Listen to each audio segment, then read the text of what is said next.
شفیق پچھلے 8 سال سے سعودی عرب میں تھا، ایک بار بھی چھٹی نہیں گیا تھا۔ پہلی بار چھٹی جا رہا تھا اپنی شادی کے لیے۔ اللہ اللہ کر کے شادی ہوتی ہے اس کی۔ شادی کے 8 دن بعد اس کی بیوی بیمار ہو جاتی ہے۔ جب ڈاکٹر کے پاس لے کے جاتا ہے، ڈاکٹر کہتی ہے کہ آپ کی بیوی پریگننٹ ہے، مبارک ہو، اور بچے کا جو ہے نا 4 ویک سے پریگننٹ ہے یہ۔ شفیق کا وہیں پہ اوپر کی سانس اوپر، نیچے کی سانس نیچے کا۔ شادی کو ہوئے 8 دن اور بیوی میری پریگننٹ ہے 4 ویک سے، یعنی کہ جہیز میں بچہ ساتھ لا رہی ہے۔ بسم اللہ الرحمن الرحیم۔ السلام علیکم۔ کہانیاں شفیق کی، جو گھر کی ذمہ داریاں پورا کرنے کے لیے، گھر کو گھر بنانے کے لیے سعودی عرب میں زندگی گزار رہا تھا۔ 8 سال سے ایک بار بھی پاکستان نہیں آیا تھا۔ اس سے چھوٹی 2 بہنیں تھیں، ماں نے ان کی شادی کر دی، کیونکہ شفیق کی ٹوٹل 4 بہنیں تھیں، 2 سے چھوٹی تھی بالکل، ان کی شادی کر دی اور ماں نے کہا اب گھر بنا لو، اب یہ کام کر لو، اب وہ کام کر لو۔ شفیق دل ہی دل میں بہت غصہ ہوتا، ناراض ہوتا اپنے گھر والوں پہ کہ میرے بارے میں خیال ہی نہیں کرتے، اب جھریاں پڑ رہی ہیں، عمر ڈھل رہی ہے، کون رشتہ دے گا۔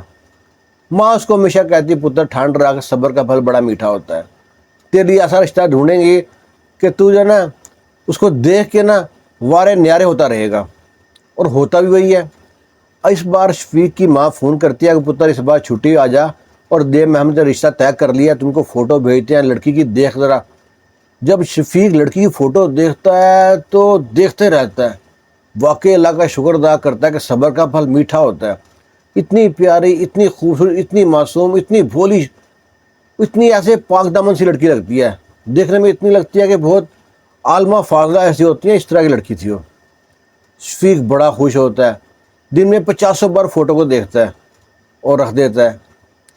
اللہ اللہ کر کے اس کا ہفتہ ہوتا ہے نا وہ گزارنا مشکل ہو جاتا ہے، پاکستان پہنچتا ہے، دن طے کیے ہوتے ہیں، ساری تیاری مکمل ہوتی ہے، شفیق دلہا بنتا ہے، شادی ہوتی ہے۔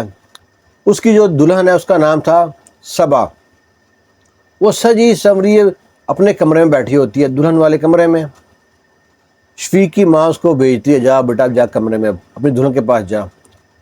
ماں کا شکریہ ادا کرتا ہے، گلے ملتا ہے اور دبے لب پاؤں بڑے مشکل سے بوجھل بوجھل، ڈرتا شرماتا جھجکتا روم میں پہنچتا ہے۔ وہاں دیکھتا ہے کہ اس کی بیوی ہے وہ ہاتھوں کو چٹک رہی ہے، انگلیوں کو مروڑ رہی ہے اور پریشان بیٹھی ہے۔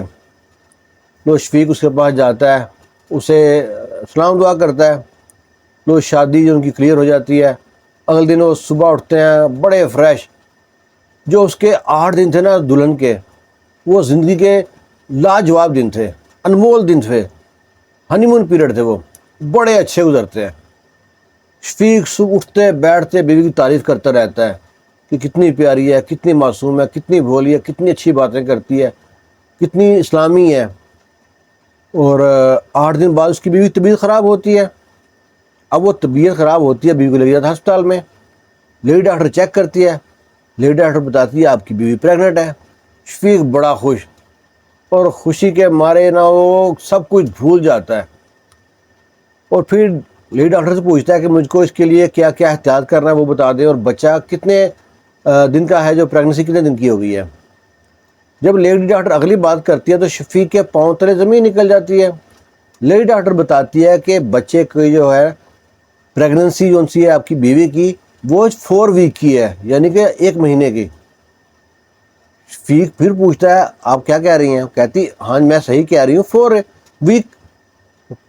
شفیق اپنی بیوی کی طرف دیکھتا ہے، بیوی شفیق کی طرف دیکھتا ہے۔ اس کے بعد تو چراغوں سے روشنی نہ رہی۔ جو ڈاکٹر دوائی لکھ کے دیتا وہ دوائی بھی نہیں لیتا، بیوی کو اپنے ساتھ بٹھاتا ہے گاڑی میں، سارے راستے کوئی بات نہیں کرتا، اور بیوی کی ہمت نہیں پڑتی کہ میں اپنے شوہر سے کوئی بات کر سکوں۔ بیوی بات کرنا چاہتی ہے، کچھ کہنا چاہتی ہے، بتانا چاہتی ہے، لیکن شوہر اتنے غصے سے دیکھتا ہے نا اس کو، کوئی بھی آدمی ہو تو اس طرح ہی دیکھے گا۔ اور گھر میں داخل ہوتا ہے، ماں پوچھتی ہے ہاں پتر ڈاکٹر نے کیا بتایا؟ اب شفیق بڑے موڈ سے کہتا ہے ہاں بچہ ہونے والا ہے۔ وہ ماں تو اتنی خوش ہے، ماں کی خوشی دیکھ کے شفیق نا خاموش ہو جاتا ہے۔ وہ جو سوچ رہا تھا میں گھر جا کے اس کو طلاق دے دوں گا، وہ اب نا چپ کر جاتا ہے۔ ماں خوش، ماں پورے محلے میں مٹھائیاں بانٹ، رشتہ داروں کو بتا، بہنوں کو بتا، اور ماں کا جو چہرہ کھل جاتا ہے، ایسا لگتا ہے کہ ماں کا 1 کلو خون بڑھ گیا۔ ابھی شام کو جب اس کی بیوی جو ہے صبا روم میں آتی ہے، اسے کہتا ہے دیکھو میں سوچ رہا تھا تم کو گھر جاتے ہی طلاق دے دوں گا، پر میں سوچا کہ ایسا ظلم نہیں کرتا تم پر، میں اپنی ماں کی خوشی برداشت کر سکتا ہوں پر ماں کا غم برداشت نہیں کر سکتا۔ ماں کے جو چہرے پہ خوشی تھی نا، اس کی وجہ سے میں تم کو اس گھر میں رکھتا ہوں، لیکن تمہارا میرا کوئی رشتہ نہیں ہوگا۔ میں اب اور 5-4 دن میں یہاں سے واپس چلا جاؤں گا سعودی عرب، پکا پکا، پھر قسمت یا نصیب، میں نہیں آؤں گا، اور نہ ہی تم مجھے بلانا، نہ مجھے کوئی توقع رکھنا۔ جیسا تم نے کارنامہ کیا ہے، میں تمہیں اتنی بھولی، اتنی معصوم، اتنی پوتر سمجھتا تھا، تم نے کیا کام کیا یہ؟ اس کی بیوی بولنا چاہتی تھی، ڈانٹ کے چپ کرا دیتا ہے، خاموش ہو جا بدتمیز۔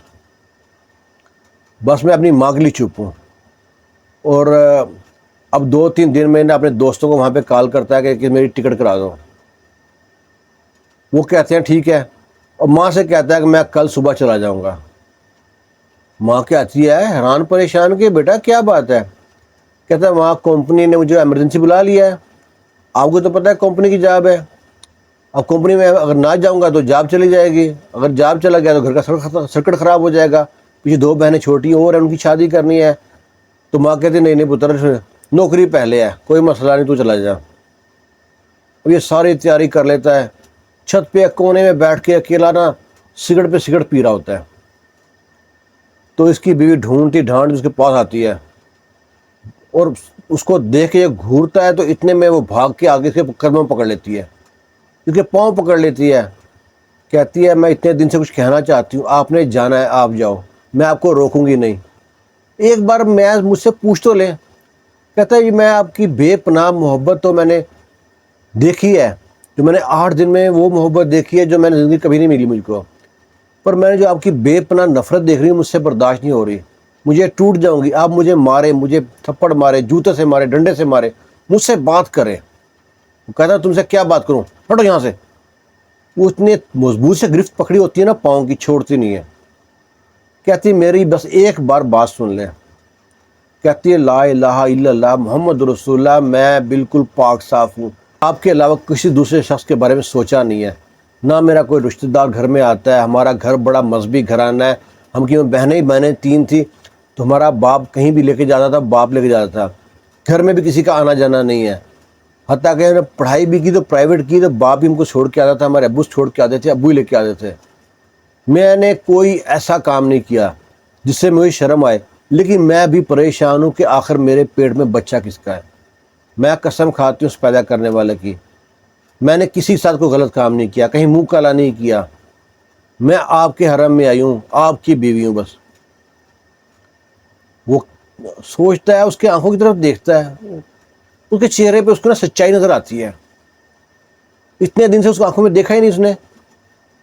اب وہ کہتا ہے میں نے شام کی ٹکٹ بک کرا رکھی ہے، اس کی میں بات سن لیتا ہوں، شاید کچھ سمجھ آ جائے۔ کہتا ہے مجھ کو اپنی تفصیل سے پوری سٹوری بتا، ہوا کیا تھا، واقعہ کیا ہے، تمہارا گھر گھرانہ کیسا ہے، گھر میں کون کون آتا ہے، کہاں کہاں جاتے ہو تم لوگ۔ لڑکی کہتی میں نے بتایا نا ہمارا گھر بڑا مذہبی گھرانہ ہے، ہم اپنے گھر کے اندر بھی گھونگھٹ میں رہتے ہیں، نقاب میں رہتی ہیں ساری بہنیں، گھر میں ہمارے کسی کا آنا جانا نہیں ہے۔ پھر ایک دم خاموش ہوتی ہے، کہتی ہاں ہمارے ماموں کا بیٹا جو ہے نا، اس نے ڈسپینسری کھولی ہوئی ہے، ابو کا اکثر بلڈ پریشر ہائی اور رہتا ہے، اور جو ان سے نا شوگر ہائی رہتی ہے، تو وہ اکثر آتا ہے چیک کرنے کے لیے، وہ آتا ہے، اور اس سے میرا ایک بار جھگڑا ہوا تھا، وہ مجھ کو دیکھ کر نا رک گیا، میں اس کے سامنے کبھی نہیں آئی۔ ایک بار میں نکل رہی تھی، وہ انٹر ہو رہا تھا گھر میں، اس نے مجھ کو بغیر نقاب کے دیکھ لیا، تو اس دن سے میرے پیچھے پڑ گیا۔ شادی سے 1 مہینہ ڈیڑھ پہلے وہ میرے پیچھے لگا کہ مجھ سے کہتا ہے کہ میں نا مجھے تم بہت اچھی لگتی ہو، تم کتنی پیاری ہو، کتنی خوبصورت ہو، میں نے تو دیکھا نہیں آج تک۔ تو میں اس نے اور مجھ سے کافی ولگر باتیں کی، تو میں نے اس کو ڈانٹ دیا خبردار، اب تمہیں خیال آ رہا ہے جب میرا رشتہ طے ہو گیا ہے، پہلے کہاں تھے اگر تم کو اچھی لگ رہی تھی، ابو سے بات کرتے، امی سے بات کرتے۔ اس کو ڈانٹ دیا، اور باتوں میں تکرار ہو گئی، تکرار سے میرا ہاتھ اٹھ گیا، میں نے اس کو تھپڑ مار دیا۔ اب اس کا جو شوہر شفیق تھا وہ کہتا ہے لازمی یہ وہیں سے مسئلہ خراب ہوا ہے۔ پوری تفصیل سننے کے بعد کہتا ہے ٹھیک ہے، اپنے دوست سے کہتا ہے سعودی عرب میری ٹکٹ کو کینسل کر دیں، ابھی یہاں نیا معاملہ کھل گیا ہے، کٹا یہ کھل گیا ہے نا، اس کو باندھ کے آؤں گا۔ اب اپنے ایک دوست ہوتا ہے اس کا یہیں پہ، اس کے پاس جاتا ہے۔ اس کا جو ہوتا ہے نا بہنوئی، وہ پولیس انسپیکٹر ہوتا ہے۔ دوست کو سارا ماجرا بتاتا ہے، اور دوست کو اس کے بہنوئی کو سارا ماجرا سناتے ہیں کہ ایسے بات ہے، ہمیں آپ کی مدد چاہیے۔ وہ کہتا ہے ہو نہ ہو، جو اس کا کزن ہے یہ اس کا کارنامہ ہے۔ اب اس کو کیسے ٹریسنا ہے؟ لڑکی سے پورا ایڈریس لیا، لڑکی کو ہاؤس نام ایڈریس دو، نام بتاؤ کس طرح کا ہوئی بتاؤ، سارا اسے بتایا، فون نمبر ایڈریس سب دے دیا، کہاں دکان ہے اس کی وہاں پہ گئے۔ اس کے فارمیسی کھولی ہوئی تھی، دوائیاں وغیرہ بھی دیتا تھا، انجیکشن بھی لگاتا تھا، ٹیکے بھی، دوائی برم پٹی سب کرتا تھا۔ اس کی دکان پہ جب پہنچے ہیں پولیس کے ساتھ، تو پولیس کو دیکھ کے اس کی ویسے ہی ہاتھ پاؤں انہوں نے پھول گئے۔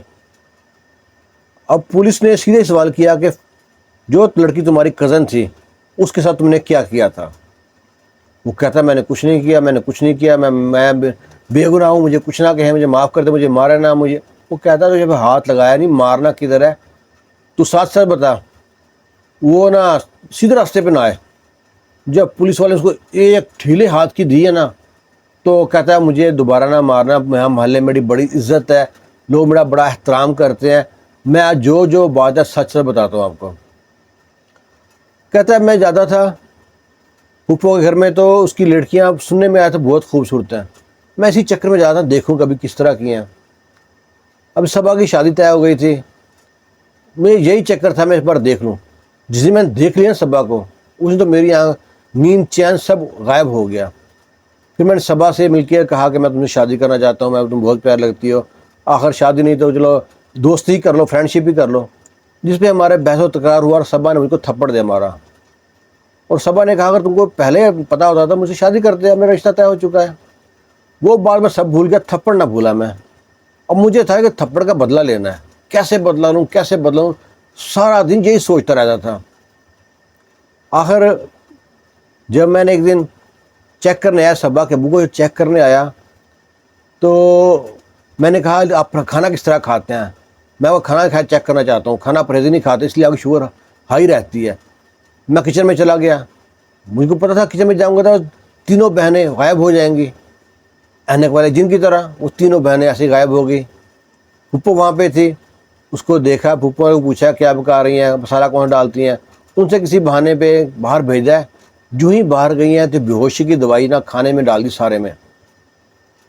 سارے کھانے میں ڈال کے باہر آ گیا ہوں۔ اور میں نے ایسٹیمیٹ لگایا تھا 1.5-2 گھنٹے میں کھانے کے بعد، جو ہے کھانا کھانے کے 1.5 گھنٹے بعد سب بے ہوش ہو جائیں گے۔ اور اپنا جو کٹ تھی میڈیکل کی وہیں چھوڑ آیا، واش بیسن پہ ہاتھ دھویا، چھوڑ آیا کٹ وہاں پہ کہ دوبارہ کٹ لینے آؤں گا، اگر کوئی پکڑا گیا تو وہ کٹ لینے آیا ہوں، اگر سب سوئے ہوئے تو اپنا کام کر لوں گا۔ آیا 2-2.5 گھنٹے بعد واپس آیا میں اپنے پلان کے مطابق۔ مجھے معلوم تھا دوائی کام کر گئی ہوگی۔ جب وہاں پہ آیا تو سب لوگ چیک کیا، سب سو رہے ہیں گہری نیند۔